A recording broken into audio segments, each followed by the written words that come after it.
Recording in progress. Welcome, Essex, to our Four Amigos chit-chat or trot out, gallop, whatever, about your services and how you can be inclusive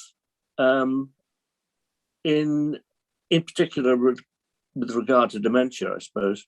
I'm going to start that again. Welcome. Oh shit! I can't do this today. I don't know why. It's probably I'm on the spot because it's got to sound good. Welcome to the Four Amigos. Sound just like we always do. Well, I'll try again. Welcome to the Four. This is going to be an interesting edit. Welcome to the Four Amigos, and we will endeavour to take this seriously a little bit now and then. We're going to talk this time about how, well, any advice we can give for social work to be as inclusive as they can be, with a particular view, obviously, to supporting people living with dementia. So, I think our Queen, Wendy, wanted to go first. Yeah, yes, King George. The sixth or seventh. We must be the pawns. Prawns, please. Prawns. Pawns. Wendy. I've been thinking about how we can start this. And we have to confess to none of us having had social workers in our lives, in our experience since we've had dementia. And so for us, it's hard to think of real experiences, real episodes. But instead, I think it's important for us to, from our experience, to highlight that we think services in general, all services, need to be more joined up, need to work together more. Because I don't think, I was thinking back years and years ago when I was even married to a social worker. And I don't think that... Start that sentence. No, you can leave that bit in. I don't think social workers have a chance to do the same job as they used to use their skills as they used to, because the volume of work that you all seem to have, I think, dilutes the quality of your experience that you obviously all have. And if you had the time to join up, work to allow join up working with all the rest of the services in social care, occupational health, all these services, then we as clients, I suppose you would call us, we wouldn't have to explain everything from the beginning when we did need you, because we'd already be known to the hub, if you like, to the hub of services that exist. And actually, that raises the issue of having a shared, I could say care plan, could say living plan, which I prefer to say. Yeah. Living and care plan, if you wish, which we can hold, but we can have copies of it electronically with whoever is in an MDT team as soon as, ideally with a GP anyway, and the GP could then share it with the MDT. Although, of course, then you've got GDPR problems. Oh, stop going in all your anagrams. All right. data protection becomes an issue, but an issue that we would happily waive almost every time. A one-stop shop would be good, wouldn't it? Like a hub, you know, a one-stop shop to go to.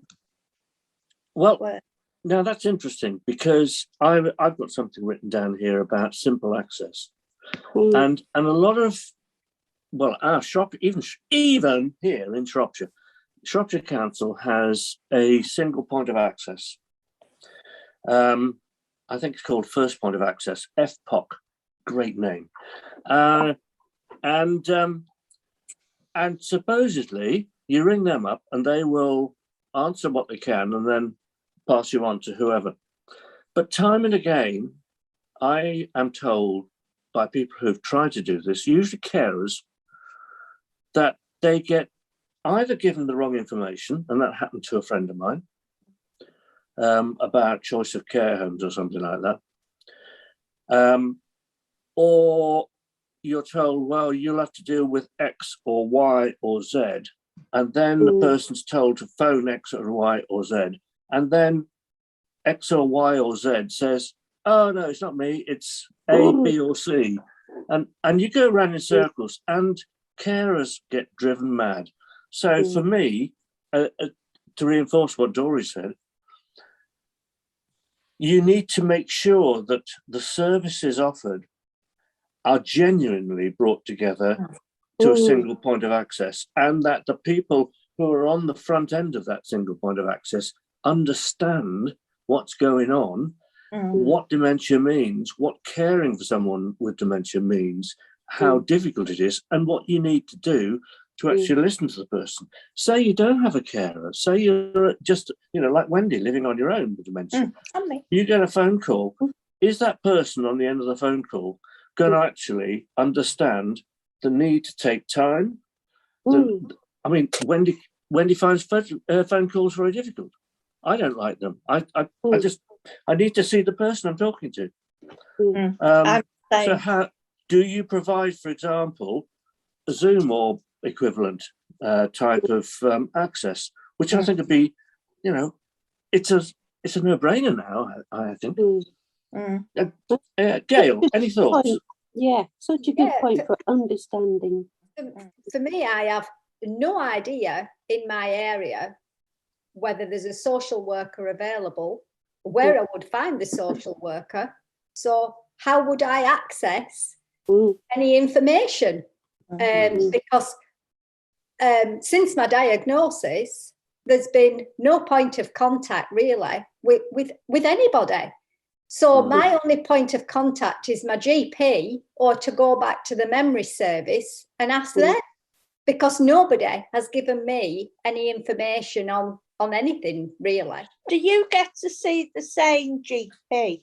Yeah, always. Yeah. It's on my records to see the same GP every time.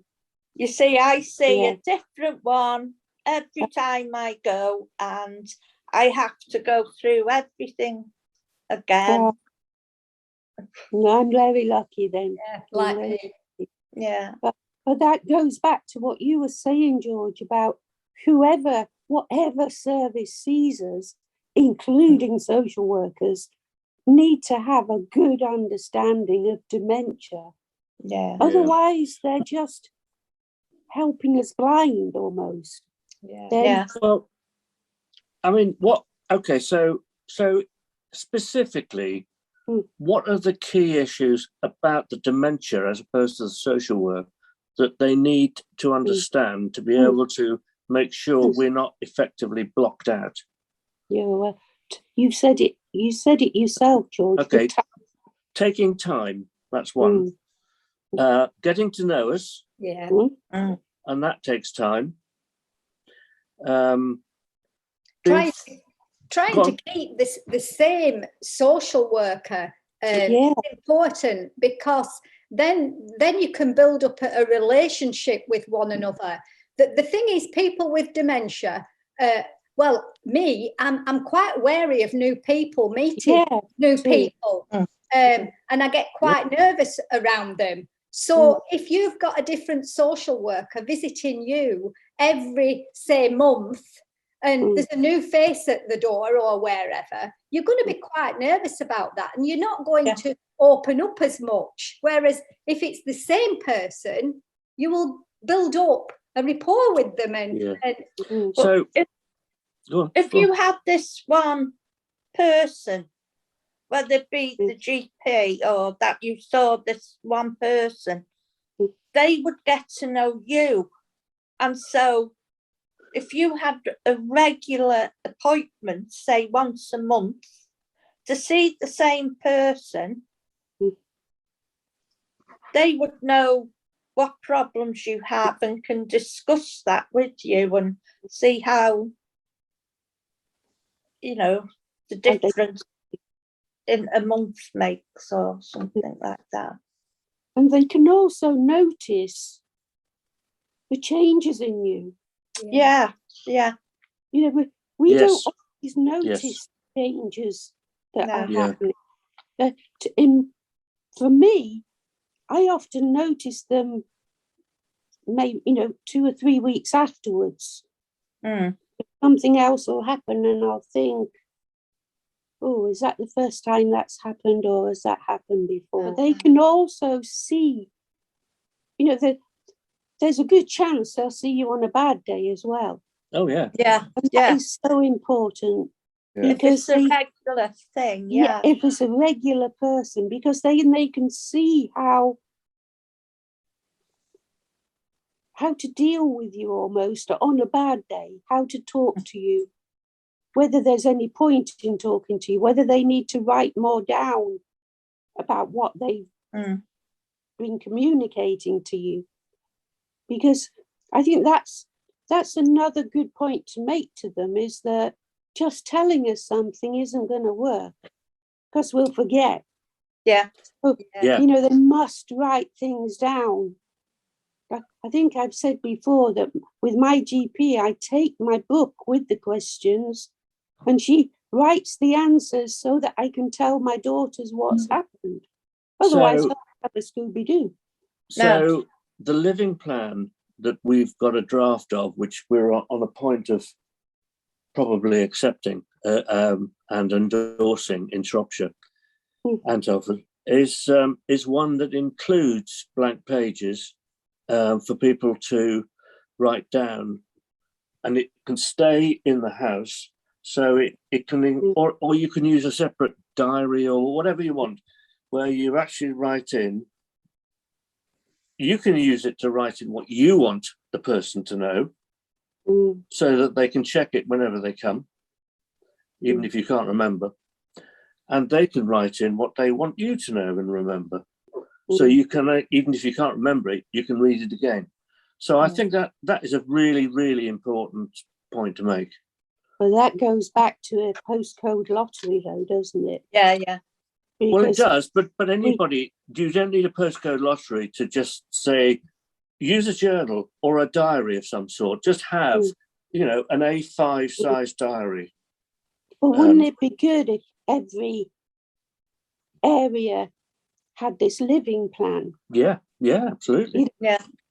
And it'd be good to know what Essex, I'm looking Essex in the eye now, what Be frightened. What do you do for people with dementia? Do you have any thing we haven't talked about? Do you have any services that we haven't mentioned that you provide that we'll be very jealous of? I'm thinking about inclusivity or being inclusive again. And I've got capacity written down. Oh, yes. Now, what about this? Because I've just read a really interesting blog from Plymouth University. As it's written to summarize the findings of a research study. I can't remember the exact details, but it's about how to find and work with people with dementia in research. And actually the same, like we usually say, it's the same things. So capacity is a really important issue.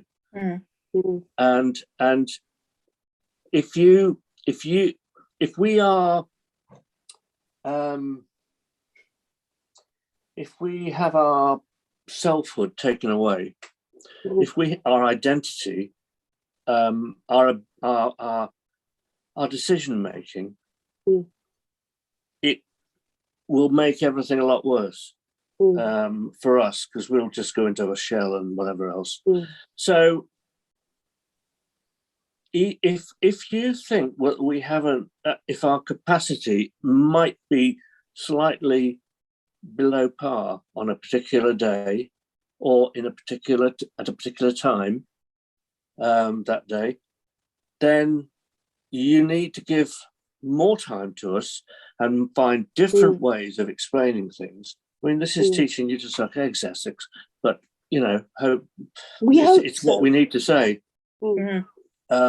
Because a lot of people can still consent to things and still understand what you're doing, but you need probably take more time or a different method.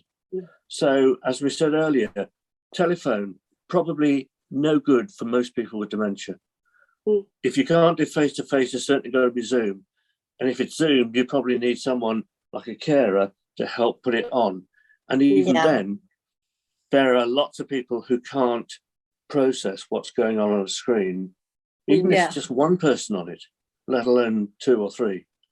So, bear in mind that you need to fit, you find the thing that suits the individual, and don't assume, because it makes an ass of you and me, don't assume that everybody with dementia is the same. Sorry, God, I shouldn't have to say that now, but we do. Yeah. But also, capacity is also fluid, in my opinion. Exactly. I had a really bad day the other day. I think it's one of my blogs next week. And I was out walking, and I actually did as somebody told me and came home. That must be a first. I know.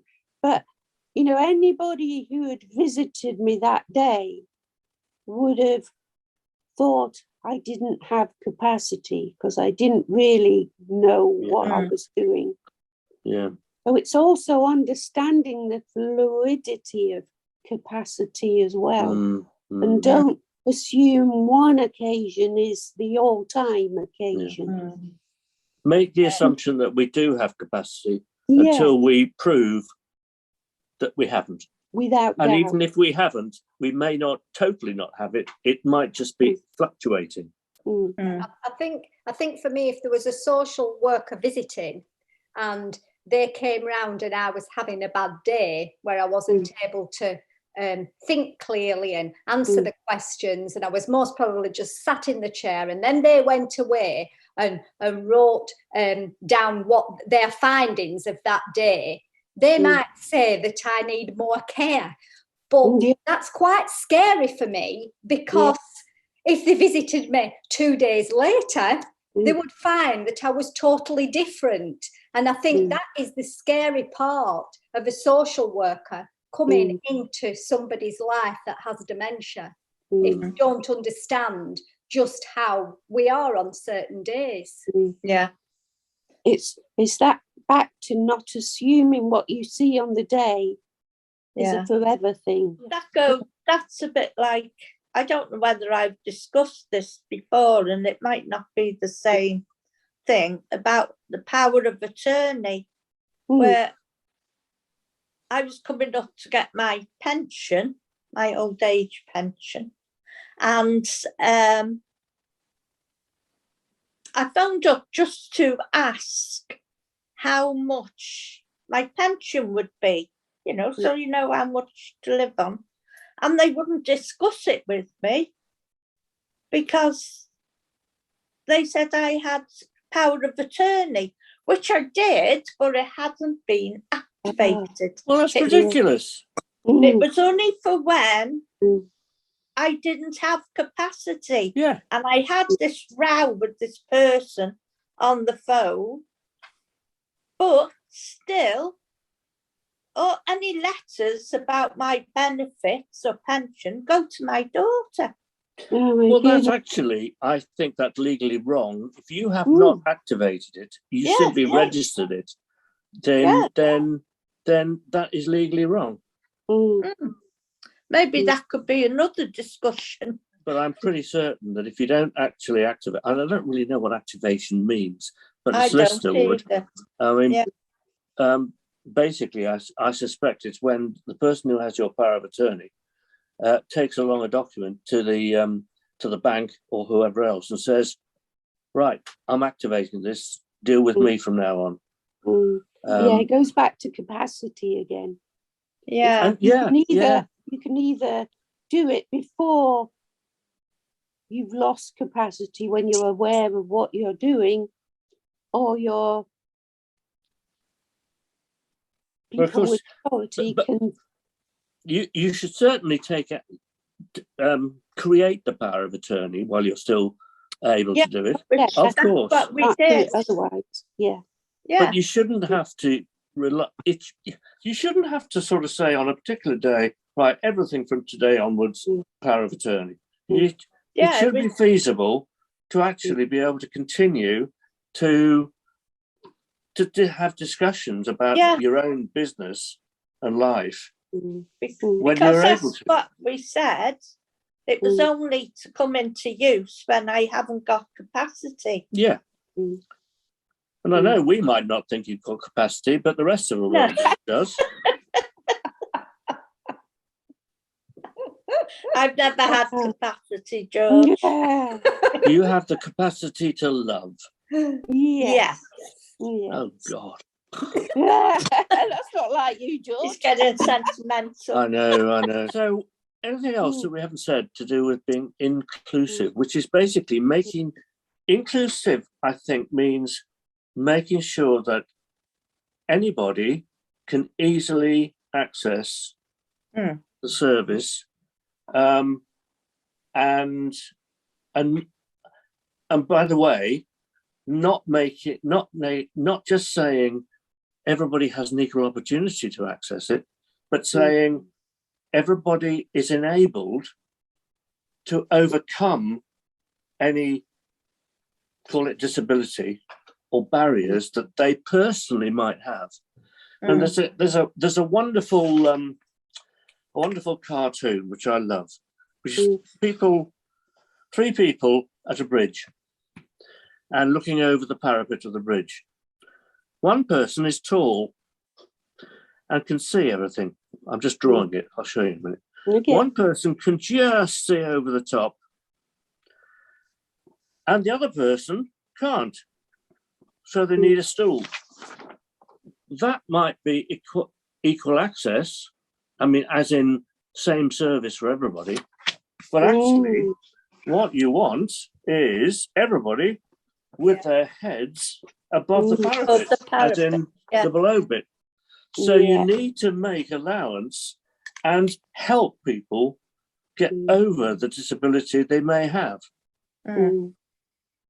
See, my GP said, when I said to my GP, look, you really ought to be creating a different way for people with dementia to access you, instead of having to use this bloody electronic form, which is long-winded and complicated and very difficult to use. Right? And he said, well, we can't do that to a special route for anybody. It has to be the same for everybody. And I wasn't quick enough off the mark with that one. I should have said, well, you're breaking the Equality Act then. Because actually you need to make reasonable adjustments to allow us to have the same access. So I've just thought of something else for social workers as well. It's that initial contact. You know, if my doorbell rings, if I'm in a certain frame of mind, I won't answer it because no one's told me they're coming. A reminder, I don't have a text to say someone's going to turn up, so I won't let them in. And so this frequently happens in social care. I'm part of a study doing this. And if you do that 3 times in a row, then you're discharged because they can't get an answer. But they haven't got an answer because they've simply tried knocking on the door instead of going down a different route, trying something else next time.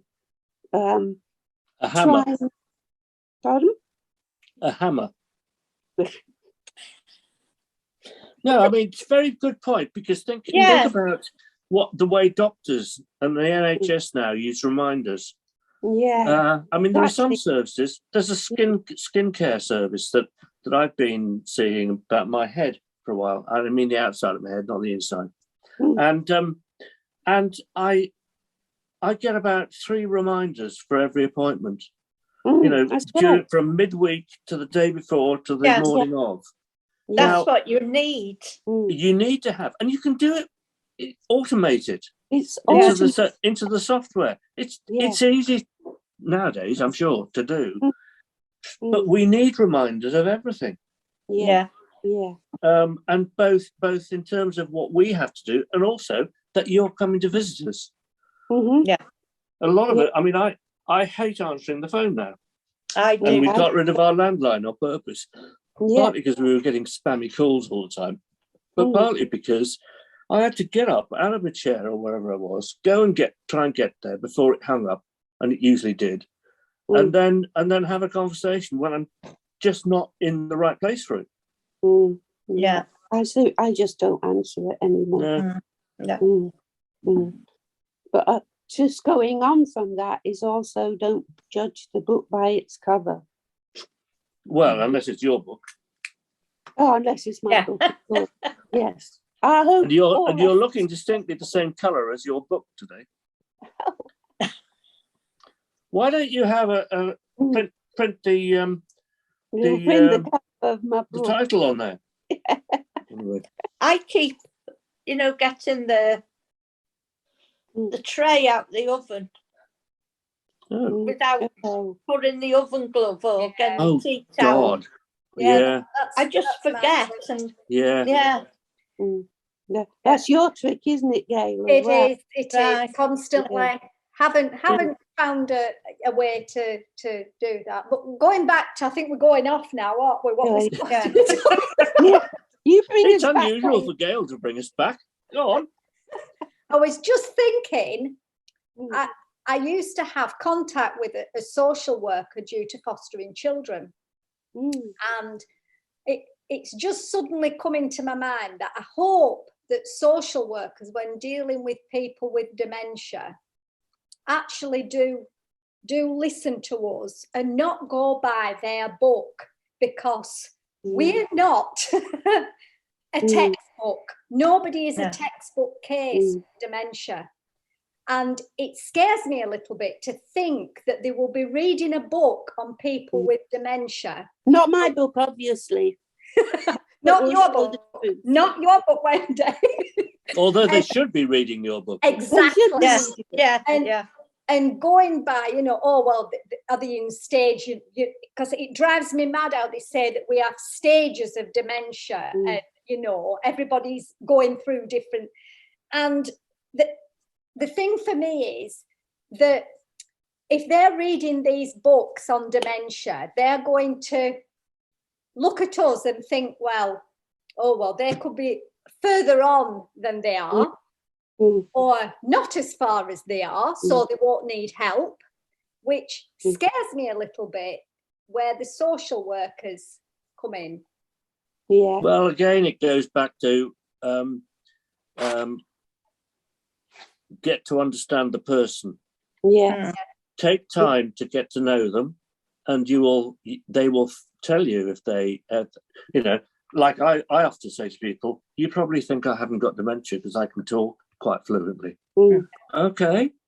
But you don't see me when I'm wobbling around upstairs or wherever, and and can't get the right words and things. But don't make assumptions. No. Yeah, don't make assumptions. We're all different. You know, people without dementia are all different. People with dementia are all different. No, I think that's a really good place to end on, because now we've got time for lots of questions for Oh, true. Yes. Yeah. them to ask, but also to answer our question of what do you do for people with dementia in Essex? Yeah. What are the ethics in Essex? What are the ethics? That's our end question. Okay, well, so we will now proceed to question and answers session. So thank you for watching. And well, it's not Give really us your goodbye, is it? questions. Okay, stop.